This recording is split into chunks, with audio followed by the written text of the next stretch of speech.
privilégio muito grande e, com toda a sinceridade, meu coração se enche de alegria de poder conhecer mais uma parte do povo de Deus, uma região que eu ainda não conhecia. Então tenho o privilégio de conhecer uma região do nosso país que ainda não conhecia e também de conhecer irmãos em Cristo. Para mim é um privilégio, irmãos, é uma alegria muito grande estar aqui com vocês, uma alegria imensa. Eu espero que, pela graça do Senhor, nós sejamos abençoados a partir da meditação na sua palavra. Desde ontem nós estamos meditando no Evangelho de Mateus, nas bem-aventuranças, texto que nós nos propusemos aí a meditar com os irmãos nesses dias. O texto do Sermão do Monte é uma parte dele, obviamente, não todo, e ontem nós começamos a meditação nas bem-aventuranças, fomos até o versículo 6. Eu queria então convidar os irmãos a abrirem suas Bíblias comigo no Evangelho de Mateus, capítulo 5. Nós vamos ler todo o texto das bem-aventuranças, mas nossa meditação nessa noite ela vai ficar a partir do verso 7 até o verso 12.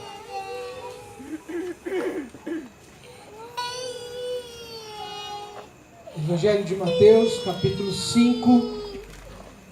Nós vamos ler do verso 1 até o versículo 12. E, o Senhor nos permitindo, a exposição da passagem será do verso 7 até o verso de número 12. Ou mesmo assentados, irmãos, eu peço que os irmãos acompanhem a leitura dessa passagem comigo de forma reverente ao Senhor. Diz assim o texto, então, da palavra de Deus. Evangelho de Mateus, capítulo 5, a partir do versículo 1. Vendo Jesus as multidões, subiu ao monte, e como se assentasse, aproximaram-se os seus discípulos, e ele passou a ensiná-los, dizendo: Bem-aventurados os humildes de espírito, porque deles é o reino dos céus. Bem-aventurados os que choram, porque serão consolados. Bem-aventurados os mansos, porque herdarão a terra. Bem-aventurados os que têm fome e sede de justiça, porque serão fartos. Bem-aventurados os misericordiosos, porque alcançarão misericórdia. Bem-aventurados os limpos de coração, porque verão a Deus. Bem-aventurados os pacificadores, porque serão chamados filhos de Deus. Bem-aventurados os perseguidos por causa da justiça, porque deles é o reino dos céus. Bem-aventurados sois quando por minha causa vos injuriarem e vos perseguirem e mentindo disserem todo mal contra vós. Regozijai-vos e exultai, porque é grande o vosso galardão nos céus, pois assim perseguiram aos profetas que viveram antes de vós. Vamos orar, irmãos, mais uma vez. Feche seus olhos para que possamos orar e falar com o Senhor nesse momento. Pai bendito, Deus amado, mais uma vez em oração nós nos dirigimos a Ti, suplicando neste momento, ó Deus, o Seu favor, suplicando ao Senhor neste momento a direção do Senhor para a exposição dessa passagem e também a iluminação do Teu Espírito Santo para que possamos compreender o texto e que possamos, ó Deus, ter este texto e as verdades reveladas nessa passagem aplicadas ao nosso coração, transformando assim as nossas vidas e guiando-nos cada vez mais à imagem e semelhança de nosso Senhor Jesus. Seja conosco, ó Deus bendito, é o que nós te pedimos no nome daquele que nos redimiu e nos resgatou. Amém. Irmãos, quando nós olhamos para o texto do Sermão do Monte, muito provavelmente esse seja um dos textos ou sermões mais famosos que Jesus tenha pregado. Muito provavelmente a grande parte das pessoas tem alguma familiaridade com o cristianismo de alguma forma, já ouviram alguma coisa acerca do Sermão do Monte. Com toda certeza, é um grande sermão e pregado com toda certeza por um grande pregador, que é o próprio Senhor Jesus. Quando nós olhamos para essa passagem, irmãos, nós podemos dizer que esse é muito provavelmente um dos maiores sermões de todos os tempos. Óbvio que por ter sido pregado pelo Senhor Jesus, mas dizer isso nos dias de hoje é fazer uma afirmação que ainda assim tem sua importância. dizer que o Sermão do Monte, o sermão que nós lemos aqui, do capítulo 5 até o capítulo 7 do Evangelho de Mateus, é um grande sermão, talvez um dos maiores de todos os tempos, óbvio, considerando o texto das Escrituras, é ainda assim uma afirmação importante e relevante. Principalmente porque nos nossos dias é muito fácil e o acesso a grandes pregações de homens conhecidos como grandes pregadores. Quem aqui talvez nunca tenha ouvido um sermão do pastor Augusto Nicodemos? Todos nós, muito provavelmente, alguns sermões, muitos deles, talvez alguns, mais de uma vez. Quem aqui talvez nunca tenha ouvido um sermão do pastor Hernandes Dias Lopes? Ou outros pastores, conhecidos por sua boa teologia e capacidade homilética. Nós podemos mencionar, por exemplo, o evangelista chamado Billy Graham, um grande, reconhecido como um dos maiores pregadores e evangelistas. Ou talvez nós pudéssemos mencionar homens como Charles Spurgeon, conhecido como o príncipe dos pregadores. Ou nós podemos ir além, podemos falar do Dr. Martin Lloyd Jones, ou também podemos falar do grande teólogo e pregador Jonathan Edwards, que pregou um dos sermões mais conhecidos da história, chamado Pecadores nas Mãos de um Deus Irado. É interessante que a história diz que as pessoas, após terem terminado de ouvir o sermão e a pregação de Jonathan Edwards, se agarravam aos bancos da igreja, como se o chão fosse abrir debaixo dos seus pés e o inferno os tragasse. Grandes sermões, homens conhecidos como grandes pregadores. Mas ainda assim, ainda que nós tenhamos acesso a sermões como esses, ou a pregadores como esses que nós mencionamos, nós podemos dizer com toda segurança que o texto que está diante de nós é um grande sermão. O texto que está diante de nós é um grande sermão. Óbvio que, por aquilo que nós aprendemos dele, pelas verdades reveladas nessa passagem, e sobretudo por aquele que é o seu pregador, que é o próprio Senhor Jesus. Como nós vimos, irmãos, vimos ontem, aqueles que estavam aqui, o texto do Sermão do Monte é um sermão que o Senhor Jesus agora ele prega aos seus discípulos. Depois de se afastar da multidão que estava ao seu redor, ele se dirige de modo mais específico aos seus discípulos. Podemos dizer que ele está se referindo e se dirigindo aqui a crentes, a homens que haviam compreendido o Evangelho, que haviam recebido a sua mensagem, que passaram a crer nele, confessaram os seus pecados, e agora o Senhor Jesus os está ensinando sobre como que eles, enquanto crentes, redimidos, alcançados pela graça do Senhor, deveriam viver, quais características deveriam definir a sua personalidade, o seu comportamento. O Senhor Jesus está mostrando e ensinando aqui princípios e valores que devem estar presentes no cidadão do reino dos céus. Essa é uma primeira observação que nós precisamos fazer antes mesmo de voltarmos para o próprio texto. O fato de que o Senhor Jesus aqui está falando a crentes, a homens que haviam recebido a sua mensagem, que haviam se arrependido de seus pecados, que creram no Senhor Jesus e que agora eram considerados seus discípulos. Algo que nós precisamos também considerar, o segundo ponto importante, é que o Senhor Jesus não fala aqui das bem-aventuranças como traços de personalidades que podem ou não ser encontrados e percebidos nas pessoas. O Senhor Jesus está falando aqui do caráter do crente. Nesse sentido, irmãos, nós não podemos olhar para as bem-aventuranças e dizer que uns podem ser mansos enquanto outros humildes, que uns podem ser aqueles que choram e outros podem ser os misericordiosos. Não é isso. Não é isso. O Senhor Jesus não fala de traços de personalidade aqui, que podemos achar em uns e não em outros. Mas o Senhor Jesus está definindo aqui qual é o caráter do crente. E, portanto, tudo aquilo que ele descreve aqui nas bem-aventuranças são características que devem marcar e estar evidentes na vida do crente. As primeiras 4 bem-aventuranças, podemos dizer, e há certa discussão a respeito disso, se são 8 ou se são 9 bem-aventuranças, particularmente eu entendo que nós podemos afirmar que são 8 bem-aventuranças. As primeiras 4 bem-aventuranças, elas dizem respeito àquele aspecto da vida cristã que exige que o homem tenha uma visão correta de si mesmo diante de Deus. É interessante porque a Escritura, em alguns momentos, ela nos apresenta essa divisão. Nós olhamos, por exemplo, para a lei do Senhor, para o decálogo, os 10 mandamentos, e ali nós vemos uma divisão onde há 4 primeiros mandamentos que se referem à maneira com que o homem deve se relacionar com Deus, e os 6 últimos sobre a maneira com que o homem deve se relacionar com o seu próximo. Nós vemos, por exemplo, na oração do Senhor, as primeiras petições, mostrando ali aquilo que deve ser a prioridade para o homem, ou seja, o homem deve buscar sobretudo a glória de Deus, e de forma secundária deve buscar aquilo que é necessário para a sua subsistência em oração. Da mesma forma, nas bem-aventuranças nós vemos isso. Ou seja, a perspectiva correta que o homem deve ter de si mesmo diante de Deus. A perspectiva correta que o homem tem de si mesmo diante de Deus.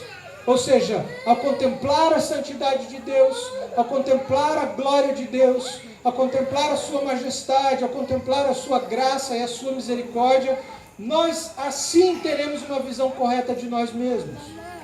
E as últimas bem-aventuranças, ou as 4 últimas bem-aventuranças, elas dizem respeito àquele aspecto da vida cristã em que o homem, tendo uma visão correta de si mesmo diante de Deus, ele passa a se relacionar de maneira adequada. Tendo uma visão correta de quem Deus é, ele então passa a se relacionar de maneira adequada com o seu próximo. E por último, irmãos, o que nós vimos naquela passagem é que bem-aventurado, ou fazendo aqui a tradução mais simples, inclusive, da expressão, ou feliz, é aquele que é aprovado por Deus. O que o texto vai mostrar para nós é que bem-aventurado, abençoado ou feliz, isso é ser aprovado por Deus. Portanto, aquele que é feliz não é aquele que tem apenas um sentimento positivo. Não é isso. Um sentimento positivo diante de situações. Mas o texto mostra que ser abençoado, bem-aventurado, aprovado por Deus, ou feliz é ser aprovado por Deus. Portanto, ser feliz não é necessariamente sobre como você se sente, mas é sobre como Deus te vê. Isso é a verdadeira felicidade. Não é como você se sente, mas é sobre como Deus te vê. E adiante então, irmãos, desse pano de fundo, que nós podemos nos achegar aqui às últimas bem-aventuranças do texto. E a primeira que eu gostaria de considerar com os irmãos é a que nós encontramos aqui no versículo 7 do capítulo 5, onde o texto diz: bem-aventurados são os misericordiosos. E a pergunta que nós devemos nos fazer então é: o que é ser misericordioso? Quem é misericordioso? À luz das Escrituras, à luz dos olhos de Deus. Quem é um homem misericordioso que tem a aprovação de Deus, que é aprovado por Deus e que por isso é feliz e que por isso é abençoado? Talvez nos dias de hoje, irmãos, nós tenhamos uma percepção equivocada a respeito do que é ser misericordioso. E muitas vezes nós pensamos e cremos que ser misericordioso é ser de alguma forma complacente, ou mesmo conivente com o erro e com o pecado. Lá em Minas Gerais a gente usaria a seguinte expressão: é fazer vistas grossas diante do erro, diante do pecado. Mas será que é isso que é ser misericordioso? De tal forma que tenhamos a aprovação de Deus? De tal forma que sejamos abençoados por Deus? Nós poderíamos ilustrar essa situação da seguinte forma: à luz do contexto social em que vivemos, considerar misericórdia como complacência ou como conivência seria mais ou menos aquele tipo de atitude que se esquiva à disciplina.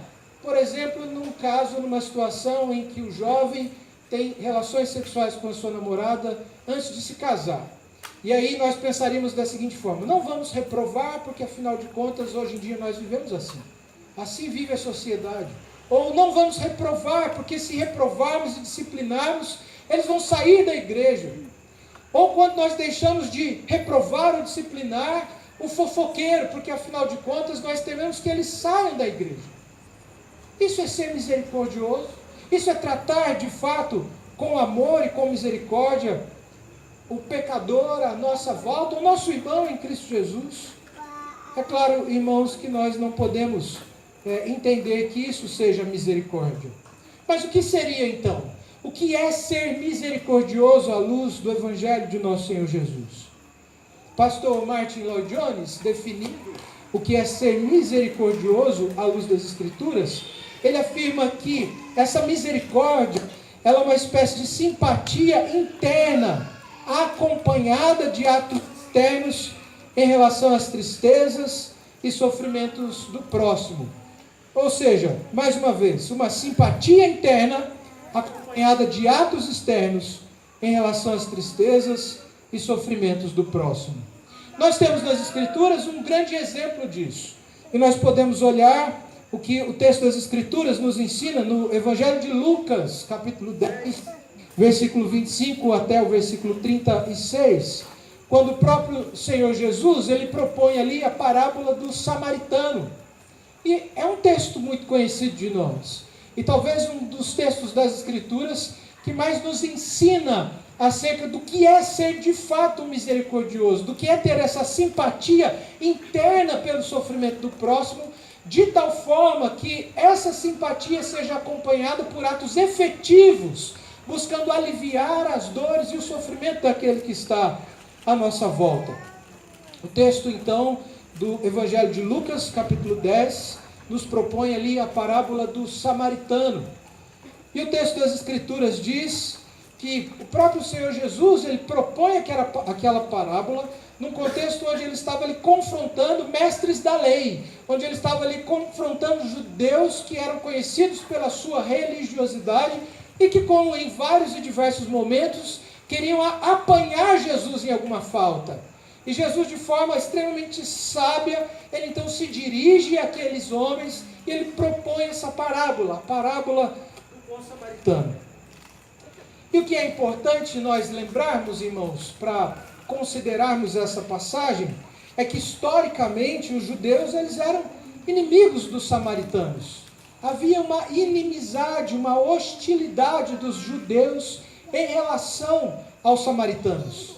Isso porque, de acordo com o texto do Antigo Testamento, quando o reino do norte foi invadido pelo Império Assírio e toda aquela região levada cativa, o texto nos diz que os samaritanos eles haviam se contaminado com a cultura pagã, se envolvendo com as mulheres do Império Assírio, adorando os deuses assírios, se envolvendo com uma religião pagã. Diante disso, os judeus passaram a considerar os samaritanos como um povo que agora já não era mais puro, não eram reconhecidos mais pelos judeus como povo de Deus, ou como povo que pertenceu às tribos e ao povo do Senhor. Por conta disso, os judeus então viam os samaritanos como impuros. E obviamente havia por parte dos samaritanos algum tipo de ressentimento em relação aos judeus. Mas o texto das Escrituras nos mostra, nessa parábola, que quando um homem se encontra abatido por conta do assalto e do espancamento que havia sofrido, depois de vários judeus terem passado por ele e de alguma forma demonstrado indiferença pelo sofrimento dele, o texto nos mostra que aquele que se dispôs a acudir o judeu, que agora estava abatido e sofrendo as feridas feitas pelos seus algozes, o texto nos diz que quem se dispôs a ajudar aquele homem que estava sofrendo era um samaritano. O que nos impacta, irmãos, no texto das Escrituras, é que aquele homem estava ajudando alguém que historicamente era seu inimigo. Alguém que historicamente não o queria bem, mas mesmo diante desse contexto, ele se dispôs a socorrer, ele se dispôs a ajudar, ele demonstrou misericórdia. O que o texto das Escrituras nos mostra, irmãos, num outro exemplo para o qual a própria parábola aponta, que é para o próprio Senhor Jesus, que é para o próprio Cristo. Quando nós lemos o texto da parábola do bom samaritano, nós podemos identificar o Senhor Jesus como o bom samaritano, aquele que se compadece de um povo que o tem como inimigo. E é isso que o Senhor Jesus faz, é dessa maneira que ele demonstra misericórdia por nós, é dessa maneira que ele demonstra compaixão por nós. As Escrituras nos dizem, irmãos, que nós éramos inimigos de Deus, nós éramos seus inimigos, inimigos do Senhor. Nós não somos como o mundo pensa, ou seja, sedentos por Deus. Creio que o homem está muito diferente disso, ele não busca Deus, ele está na contramão disso. Ele busca satisfazer os seus desejos, mas ele não quer o Senhor, ele é rebelde, ele é inimigo do Senhor. Mas por homens inimigos, fadados à condenação, debaixo de juízo, é por esses que o Senhor Jesus se dispõe a morrer. É por esses inimigos o Senhor Jesus demonstra misericórdia, demonstra compaixão. Eu creio, irmãos, que obviamente Jesus é muito mais do que um bom exemplo para nós. É muito mais. Nós não podemos olhar para Cristo e pensar nele apenas como um bom exemplo. Ele é muito mais do que isso. Mas ele não deixa de ser. Ele não deixa de ser. E dessa forma, ao contemplar a maneira com que o Senhor Jesus se relaciona conosco, nós devemos pensar na maneira com que nós nos relacionamos com aqueles que estão à nossa volta. E, portanto, devemos ter a disposição de demonstrar misericórdia, compaixão, inclusive por aqueles que em algum momento possam nos ter feito mal, inclusive por aqueles que em algum momento possam nos ter ofendido, possam nos ter vilipendiado, magoado, entristecido. Por esses nós devemos ter disposição de demonstrar misericórdia, por esses nós devemos ter disposição de demonstrar amor. Versículo 8, agora ele nos fala sobre os limpos de coração. Bem-aventurados os limpos de coração. O que é interessante notar, irmãos, é que as Escrituras, elas mostram o quanto que o Senhor Jesus, ele se interessa pelo estado do coração. O quanto que o Senhor Jesus, ele tem interesse na condição do nosso coração. Basta que leiamos o Novo Testamento para perceber que essa é uma verdade expressamente revelada no texto do Novo Testamento. Não só nas palavras do próprio Senhor Jesus, mas também no ensino apostólico. E isso o próprio Senhor Jesus nos ensina e nos mostra, de alguma forma, para contrariar a doutrina e a prática dos fariseus. Nós sabemos, irmãos, que os fariseus eram homens que prezavam por uma religião extremamente aparente, visível. Eles eram homens zelosos pela religião no seu aspecto estético, no seu aspecto aparente. E dessa forma, inclusive, eram vistos como homens que certamente tinham um lugar no céu. Hoje nós olhamos para as Escrituras e olhamos para os fariseus como homens com os quais nós jamais gostaríamos de ser comparados. Mas naquele contexto, as pessoas diziam inclusive que se apenas duas pessoas pudessem entrar no céu, dois tipos de homens pudessem entrar no céu, certamente um desses seria fariseu e o outro escriba. Mas o Senhor Jesus é aquele que olha com olhos perscrutadores. É aquele que sonda e vê não apenas a nossa aparência. É aquele que sonda e vê não apenas a capa, mas é aquele que vê o coração, que está interessado não apenas em atos estéticos e aparentes, mas é aquele que está interessado na disposição do nosso coração. E nesse sentido, irmãos, nós podemos dizer que limpo de coração pressupõe uma religião que seja verdadeira. pressupõe uma religião que seja livre de hipocrisia, pressupõe uma religião que seja sem fingimento, pressupõe uma religião que seja sem falsidade. Isso é ser limpo de coração, segundo o texto das Escrituras. É ter uma religião verdadeira, livre de hipocrisia, sem fingimento, sem falsidade, tanto em relação ao nosso próximo, quanto em relação ao nosso Deus. Tanto em relação ao Senhor, como em relação àqueles que estão à nossa volta. Muitas vezes, irmãos, nós podemos até pensar, e talvez sejamos hábeis de fato em enganar as pessoas. Os fariseus eram. Eles eram hábeis em enganar as pessoas que estavam à sua volta, de tal forma que elas tivessem certos pensamentos em relação a eles que não condiziam com a realidade, mas não podiam de forma alguma enganar o Senhor. Muitas vezes nós pensamos que podemos inclusive enganar o Senhor, mas jamais obteremos êxito nisso, jamais. De forma alguma nós seremos eficazes em enganar o Senhor. Ele é aquele que sonda o nosso coração. Ele é aquele que conhece os nossos interesses. Ele é aquele que está atento às disposições e inclinação do nosso coração. Mas creio ser importante, irmãos, definirmos aqui o que é coração, segundo as Escrituras. O que é coração? Como que nós podemos aqui considerar e definir coração? Já estamos afirmando que puro de coração tem a ver com uma religião verdadeira, livre de toda hipocrisia, livre de todo fingimento. Mas o que é o coração de acordo com as Escrituras? O que é o coração de acordo com a palavra do Senhor? John Stott, definindo coração, ele vai dizer que coração é o âmago do ser e, portanto, inclui a mente, a vontade e as emoções. Por isso, é um erro atribuir ao coração qualquer tipo de atividade ou aspecto anti-intelectual, como se ao falarmos do coração estivéssemos falando de algo superior ao pensamento, à consciência ou à razão. Mas o coração pode ser definido como a totalidade do indivíduo, a totalidade do ser. Portanto, não estamos falando aqui apenas de sentimentos, apenas de sensações, mas falamos do homem como um todo. Falamos do homem enquanto mente e enquanto coração. Uma coisa não pode se desassociar da outra. De forma alguma, não podemos desvincular uma coisa da outra.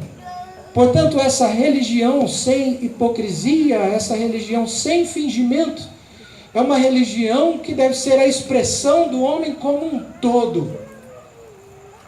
Coração e mente, razão e emoção. O homem como um todo, e não apenas parte dele. Não apenas parte dele. É por isso, então, irmãos, que nós devemos orar como o salmista, no Salmo 86, versículo 11, quando ele diz: dispõe meu coração para só temer o teu nome. Ou como o salmista no Salmo 51, versículo 10, quando diz: cria em mim, ó Deus, um coração puro e renova dentro em mim um espírito inabalável. Essa deve ser a disposição do nosso coração. Esse deve ser o conteúdo das nossas orações. Cria em mim, ó Deus, um coração puro e renova dentro em mim um espírito inabalável. Isso deve ser o conteúdo, esse deve ser o conteúdo das nossas orações. Versículo 9, irmãos. O texto aponta agora para uma outra bem-aventurança. Quando o texto diz: bem-aventurados os pacificadores. Bem-aventurados os pacificadores. O que nós podemos aprender desta bem-aventurança? O que é um homem pacificador? O que é ser um pacificador?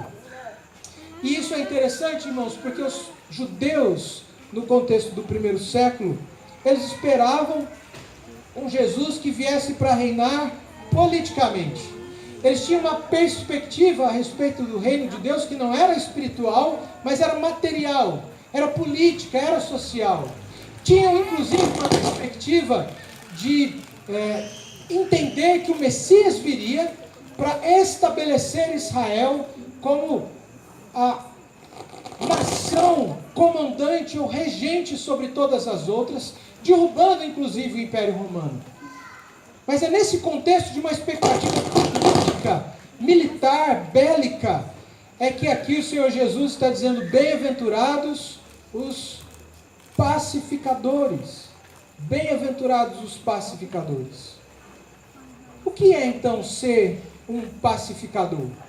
Creio que nós podemos definir isso primeiramente numa perspectiva negativa. O que não é ser um pacificador? Podemos dizer que um pacificador, ou ser um pacificador, não significa ser aquele indivíduo que dá qualquer coisa para não entrar em conflitos. Lá em Minas Gerais, talvez seja o ditado conhecido dos irmãos também, algumas pessoas dizem assim: eu dou um boi para não entrar numa briga. Lá as pessoas dizem isso, para falar da disposição de evitar conflitos, para falar da disposição de não entrar em confusões, para falar da disposição de não entrar em atritos. Mas não é isso necessariamente que significa ser um pacificador.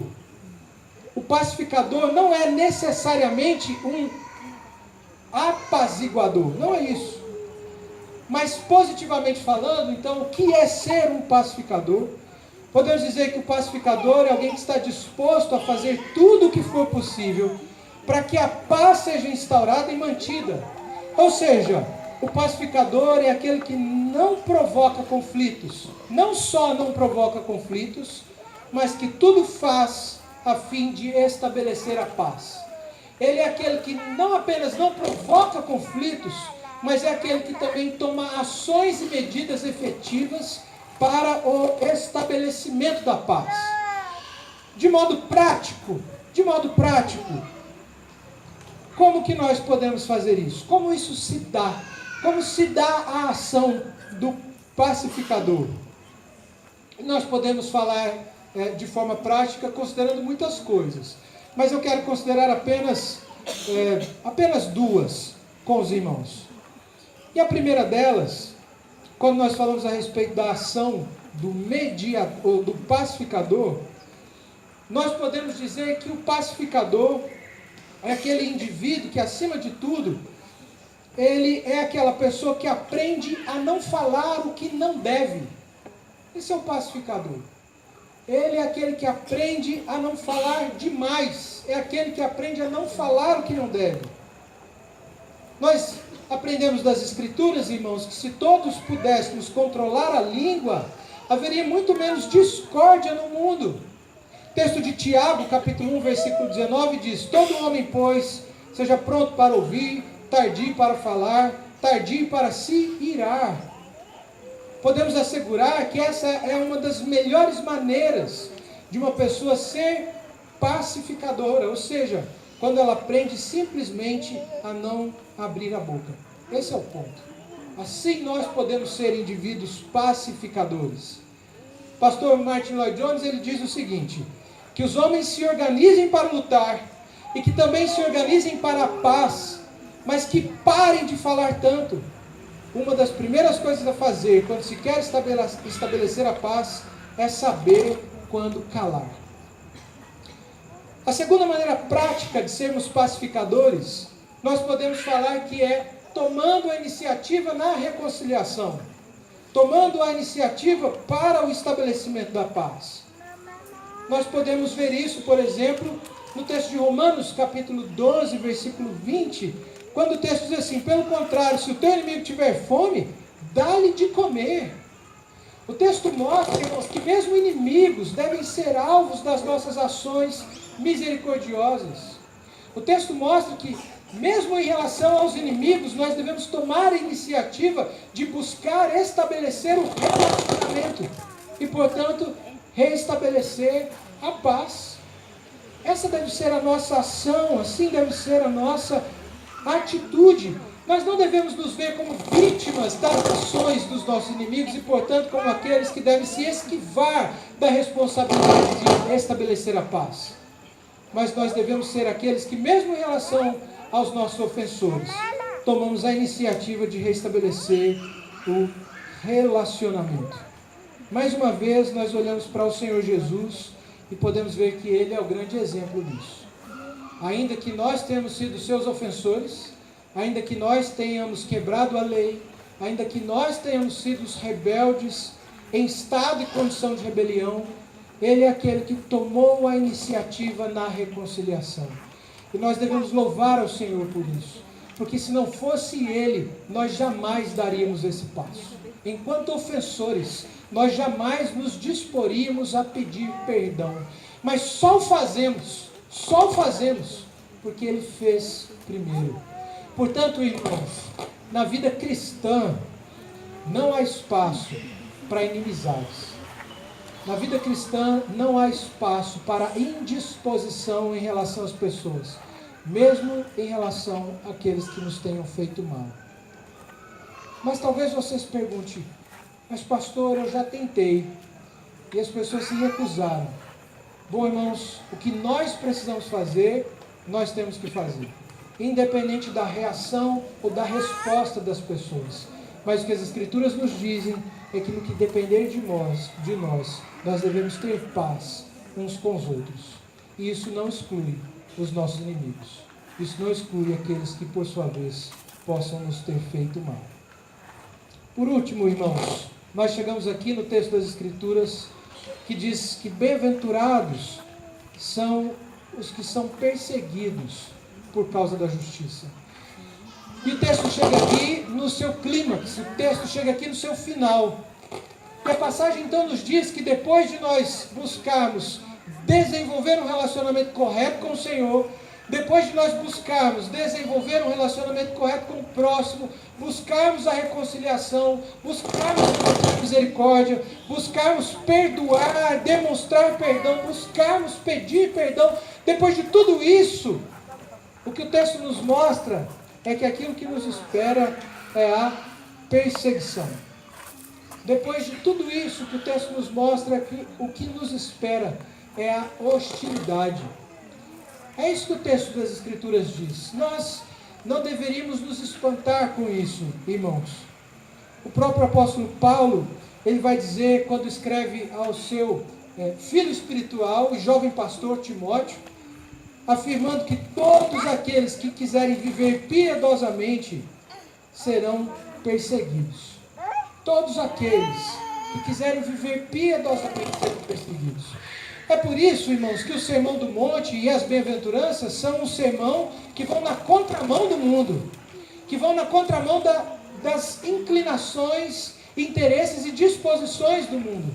Porque o texto vai dizer aqui que nós devemos tomar sempre a iniciativa do bom relacionamento, sobretudo com Deus e com o próximo, mesmo que isso signifique nos dispor em relação àqueles que não são crentes, mas que no final o que nos aguarda é a perseguição. No final o que nos aguarda é a hostilidade. É isso que nos aguarda. Mas nós não devemos ficar amedrontados, irmãos, diante disso. Nós não devemos ficar amedrontados diante do fato de que vão nos rejeitar simplesmente por sermos crentes. Simplesmente por sermos crentes. É interessante, irmãos, que no Evangelho de Lucas, quando o Senhor Jesus ele nos ensina a mesma parábola, ele acrescenta a essa bem-aventurança uma advertência, dizendo que ai daqueles que buscarem a aprovação dos homens, ai daqueles que buscarem a aprovação das pessoas. Irmãos, enquanto crentes do Senhor Jesus, nós não estamos aqui para agradar as pessoas, nós não estamos aqui para sermos aprovados pelas pessoas. E muitas vezes as dificuldades que nós temos na vida, elas se resumem ao fato de que estamos buscando ser aprovados pelas pessoas. Mas nós não devemos ter esse como nosso objetivo ou como prioridade para as nossas vidas. O que nós precisamos é buscar sermos aprovados por Deus. Seremos felizes de fato, não se formos aprovados pelos homens. Seremos bem-aventurados ou abençoados de fato, não se formos aprovados pelos homens, mas se formos aprovados por Deus. Portanto, se vivermos piedosamente, estejamos certos de que sofreremos. Mas ao invés de nos entristecermos por conta disso, o texto das Escrituras diz que sofrer por Cristo é um privilégio. Sofrer pelo Senhor Jesus é um privilégio. Devemos sofrer, obviamente, não por sermos malfeitores, como o texto das Escrituras diz. Devemos sofrer não por sermos insensatos ou por sermos fanáticos, mas por sermos parecidos com Jesus, por sermos parecidos com Cristo. Tendo sempre em mente, irmãos, que se formos perseguidos por sermos parecidos com Cristo, que isso será para nós certamente um privilégio. No Evangelho de João, no capítulo 15, versículo 18 a 20, o próprio Senhor Jesus faz a seguinte afirmação: se o mundo vos odeia, sabei que, primeiro do que a vós outros, me odiou a mim. Se vós fosseis do mundo, o mundo amaria o que era seu. Como todavia não sois do mundo, pelo contrário, dele vos escolhi, por isso o mundo vos odeia. Lembrai-vos das palavras que eu vos disse: não é o servo maior que o Senhor. Se perseguiram a mim, também perseguirão a vós outros. Mas como disse, irmãos, e a palavra do Senhor testifica, Paulo diz isso em Filipenses capítulo 1, versículo 9, que a nós foi concedida a graça de padecermos por Cristo, e não somente de crer nele. Paulo diz que é um privilégio para nós, graça de Deus a nosso favor, não apenas o crermos no Senhor Jesus, mas inclusive padecermos por Ele, sofrermos por Ele. Portanto, irmãos, podemos dizer que a nossa recompensa, por sermos crentes, por sermos servos do Senhor Jesus, por perseverarmos e lutarmos em prol da igreja de Cristo, por perseverarmos e lutarmos em prol desta igreja, dessa comunidade que hoje comemora seu aniversário, a nossa recompensa, ela não é terrena. A nossa recompensa, ela certamente é espiritual. E à medida em que vivemos a vida cristã, à medida em que pelejarmos por Cristo, à medida em que nos dispusermos e lutarmos para que cada uma dessas bem-aventuranças seja evidente em nós, nós devemos fazer isso com os olhos voltados para o céu, com os olhos voltados para o Senhor, na certeza de que a recompensa vem dEle, na certeza de que a recompensa é celestial, é espiritual. E nele, nessa certeza, nós devemos nos alegrar. O texto das Escrituras, 2 Coríntios capítulo 4, versículo 17 a 18, diz da seguinte forma: porque a nossa leve e momentânea tribulação produz para nós eterno peso de glória, acima de toda comparação, não atentando nós nas coisas que se veem, porque são temporais, e as que se não veem são eternas. O próprio Senhor Jesus, nós podemos dizer que agiu assim. O texto de Hebreus capítulo 12 diz que o Senhor Jesus, não fazendo caso da ignomínia ou do vexame, em troca da glória que lhe estava reservada, ele suportou a cruz, ele suportou os sofrimentos. O Senhor Jesus suportou os sofrimentos com os olhos voltados para o céu, com os olhos voltados para a glória. E da mesma forma, irmãos, nós devemos, portanto, viver assim. Portanto, o que eu gostaria de enfatizar, encerrando a exposição dessa passagem, é que as bem-aventuranças, o ponto de partida do Sermão do Monte, ou seja, as bem-aventuranças, elas vão aqui preparar o terreno para tudo aquilo que nós vamos aprender e aprendemos em todo o Sermão do Monte. Cada uma dessas bem-aventuranças, irmãos, elas são de fato desafiadoras. Cada uma delas. Mas ao mesmo tempo, elas são encorajadoras. É por isso que no final de cada uma delas nós percebemos uma promessa. É por isso que no final de cada bem-aventurança nós podemos perceber aqui uma promessa do Senhor. Cada bem-aventurança termina dessa forma, demonstrando o quanto é recompensador servir a Cristo, o quanto é recompensador servir ao Senhor. Portanto, irmãos, mesmo diante das lutas, mesmo diante das dificuldades que a vida cristã possa trazer para nós, que o trabalho em prol da igreja de Cristo e o trabalho em prol dessa igreja, dessa comunidade, ainda que o labor e a luta pela edificação do corpo de Cristo, pela nossa participação nessa edificação, ainda que essa luta possa nos trazer em algum momento dores, nós devemos suportar cada uma das dificuldades, olhando sempre para a cruz do nosso Senhor Jesus, olhando sempre para o nosso Senhor e Salvador, e na certeza de que ainda que venhamos sofrer e lutar nessa vida, sofrer por Cristo é um privilégio, e ainda que tenhamos de sofrer, temos a certeza de que essas lutas e sofrimentos são passageiros. Que Deus nos abençoe. Deus abençoe os irmãos.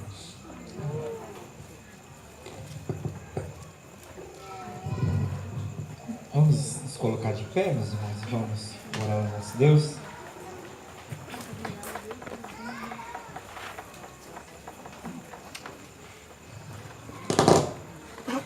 Ó grandioso Senhor e grandioso Pai, nós somos gratos a Deus pela palavra do Senhor, que nos instrui, que nos desafia a uma vida de acordo com a verdade, de acordo com a vontade que o Senhor estabeleceu para nós, o seu povo. Te damos graças, ó Deus, pelo que o Senhor nos falou nessa noite, e mais uma vez te rogamos que o Senhor nos capacite a obedecermos o Senhor conforme o Senhor mesmo deseja. Que o Senhor abençoe a igreja aqui reunida, todo o teu povo, ó Deus, e que a bondade do Senhor nos conduza ao arrependimento, como diz a palavra do Senhor, ó Pai. Que nós possamos, de corações contritos, reconhecer, ó Deus, que nós precisamos, ó Pai, dia a dia, olhar para Cristo, para que possamos evidenciar as características dele mesmo, o caráter dele como seus filhos, como seu povo, ó Deus.